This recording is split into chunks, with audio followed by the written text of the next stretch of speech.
using Seesaw as a teacher to create activities from screenshots. To sign in, you're going to either want to go through your ClassLink Launchpad on a computer by going to Burke County Public Schools and clicking on Links, and from the drop-down menu choosing ClassLink. Then, once you're signed in with Google into your ClassLink Launchpad, clicking on the icon on your computer for Seesaw. If you're on an Apple, iPad, or other tablet, you're going to need to download the app for Seesaw and then sign in that way. You probably should be already signed into the actual iPad or tablet into your Google account. So when you click on the Seesaw app, it'll pull your Google account and sign you in to your classes. Our classes are rostered automatically through Clever, so it should pull up your classes and then you could begin to work. Okay, so on my computer, I have several windows open. I've gone to the Engage New York site and I'm going to work with kindergarten module. So I can go over here and I can view the PDF for module 3. And I want the full module, so I'm going to click on the right where it says View PDF. So maybe this is the one I want. It actually works better if I download it. So if I click on Print, it's download. And that way it'll come up full screen on my computer. Click on the PDF that comes up, and I can make this larger or smaller by zooming in and out with my mouse. That way it's easier to capture the screen the way I want to get a full section in the window. So here's a worksheet. I could choose to screenshot this worksheet all together as one page, or I could screenshot it 3 or 4 different ways. On my computer, I can use Command Shift and 4 to do a full screenshot, or Command Shift and 5, and it'll capture the part that I put the box around. I do like to capture this part at the bottom so it has the copyright permission and the page number. It makes it easier. And my screenshots are set up to go right to my documents. I'm going to do a couple of screenshots so I can show you. This one I have to move around. That was a Command Shift and a 5. I do find it a good idea to go a little bit bigger than the screen because those Seesaw tools come up on the side. So sometimes I'll even go into past the edge of the picture a little bit.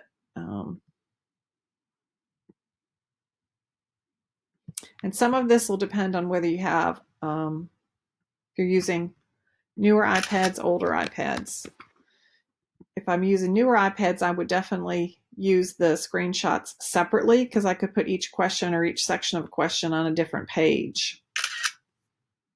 And these screenshots are all just stacking up in my documents, and I'll come back to them in just a moment.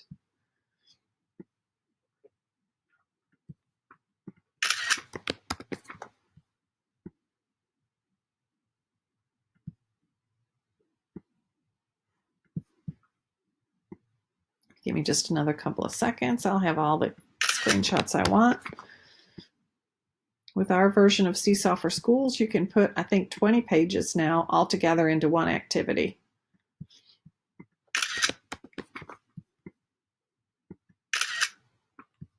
So now I'm going to switch over to Seesaw.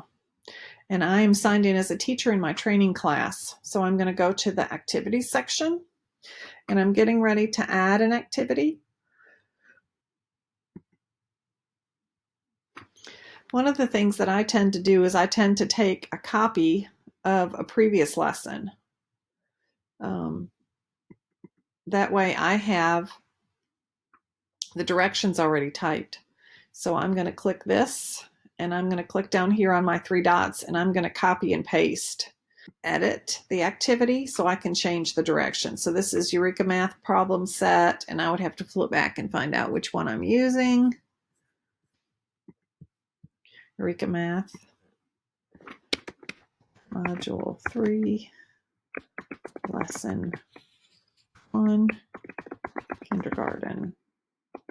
So I like to keep the directions there because they're pretty much the same for each of the lessons that we use. The kids are going to have to use their drawing tool to show their work.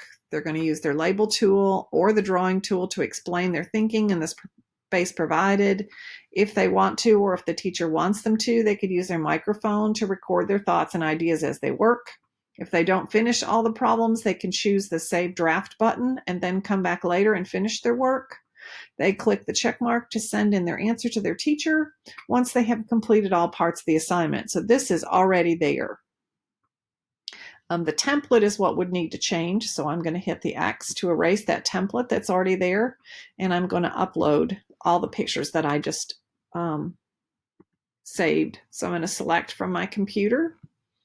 And I'm going to go to my documents where all those screenshots are at. All of these are there. They're in a different order than I had them. So for instance, if I decide to do separate pages, I don't really need this one. That was the whole page altogether, so I could click that one off. And then the rest I can move around later. If this is what I want, I just hit the check mark. And over here on the side, I have all my pages. So if this one needs to go first, I would move it up. And pretty much it looks like they're in opposite order because of how I saved them. So I'm going to flip them around and change the order before I get going too far. On each page, you can record directions. So you could read what it says on that page and then teach your kids to click where it says re-record if they want to talk about what their pages are. So to record my directions on this page, I would just hit the microphone. For each pair, circle the longer one. Imagine that the paper strips are laying flat on a table. Use your drawing tool to circle the longer one in each pair. I can hit the pause button if I want to add more information. I could click on it again and continue recording. If my recording is good, I just hit the done, and that saves my recording on this page. And you would teach your kids, if they want to talk while they work, they would click on re-record, and then they could go ahead and use it. So I would go ahead and record the directions for each part. Draw a flower that is taller than the vase. Okay, I messed up and I did not record my directions on the last page of the template. So I'm going to click back on the template to get it to open and move down to that last page. And page 8, I did not do a recording. So I'm going to go back to here and record the last page. Draw 3 more flowers that are shorter than these flowers. Count how many flowers you have now and write the number in the box. So I have recorded all the pages in my assignment. Each page has a recording on top of it. If I wanted to listen and re-record, I would just hit that re-record button. So now that everything's completed, I'm going to go ahead and click on the check mark. The other thing I might want to do is I might want to add a multimedia instructions or an example. And to do that, I'm going to go ahead and save the assignment. I'm going to assign it to my class. And I'm using my training class. So I'm going to click there and assign to this class. And in this class, I have a sample student, I'm pretty sure. So I'm going to click on it and I'm going to add the response as the sample student. And that way I will have a recording that shows a little bit about how the students are supposed to complete the work. So as the sample student, for each pair, circle the longer one. Imagine that the paper strips are laying flat on a table. Use your drawing tool to circle the longer one in each pair. So this is where I would click re-record. Now I have my tools back. I have the microphone, I have a text box or label maker. I have the tools down at the bottom. And if I were the student, this is what I would want the student to hear. So boys and girls, here's how I would do this problem. I would click on my pen and decide how thick I want the pen to be.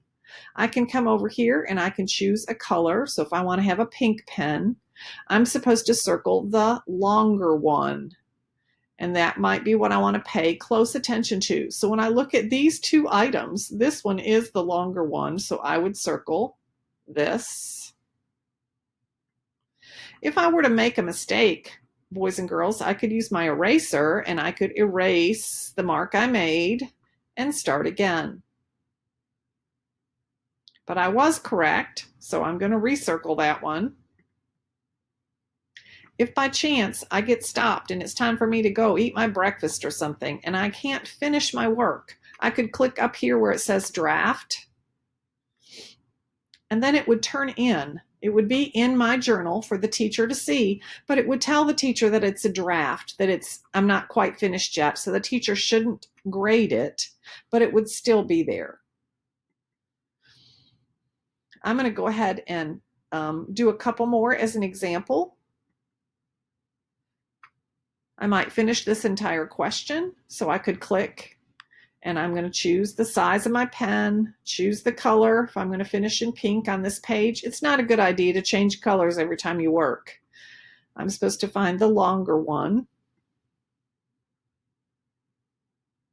So once I finish all three parts of this first page, boys and girls, I'm going to click down on the next page and read or listen to the directions of what it says.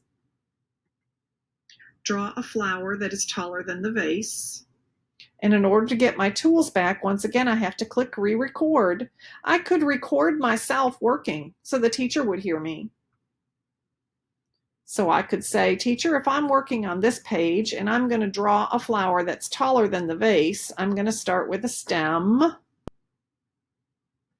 And then I'm going to make my flower. Maybe I want to make it look like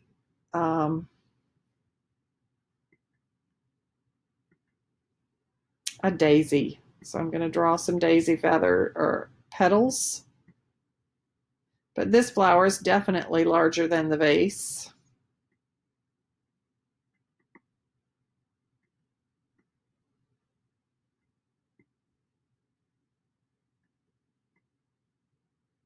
And it doesn't matter how pretty it is. I can change this and make a great big circle. So when I click in the middle, it would make the circle for me. And I'm done with that page. So I would click done. And now it's my recording on the page. It'd say, teacher, if I'm working on this page and I'm going to draw a flower that's taller than the vase, I'm going to start with a stem. And then I'm going to make my flower. Maybe I want to make it look like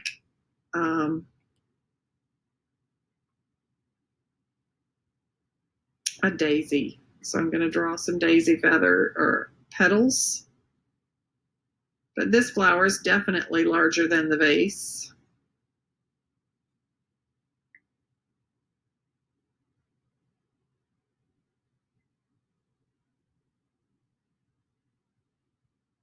And it doesn't matter how pretty it is. I can change this and make a great big circle. So when I click in the middle, it would make the circle for me. And I'm done with that page. Okay. So if that were my example, I would click finished again, and this time it would save. And I can actually download that example that I made.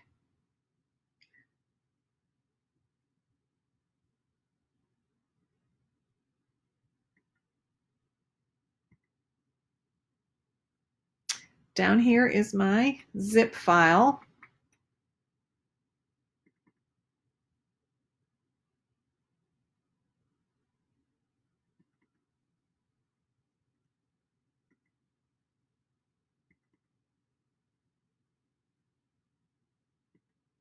It'd say, teacher, if I'm working on this page and I'm going to draw a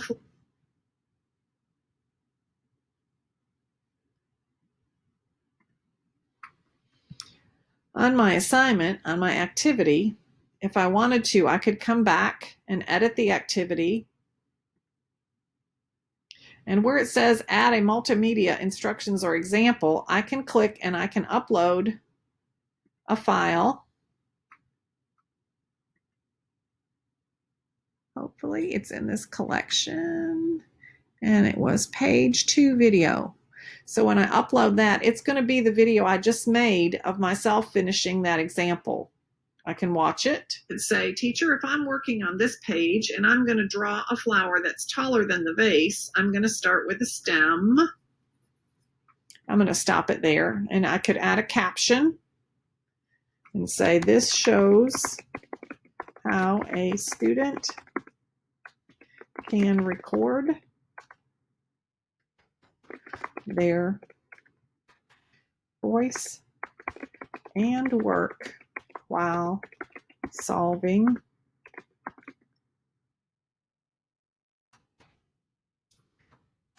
this problem. Get my check mark. And now that caption and that video are down here for kids to see as part of the example. Of course, I would save the assignment again, and it is assigned to all the students in my class. As the teacher, when I want to come back and check on the student's work, I can click right here, and it'll show me all the people who could be completing this assignment. And this one, that's my sample student, I can click on it and it'll go back and show me where they're at, what part they're on, what they finished and what they haven't. Since it's not really finished, it would come up as an edit in my main window. Where that assignment is, this student is not quite finished, I could come back later to grade it. If you need more help, contact your favorite ITF.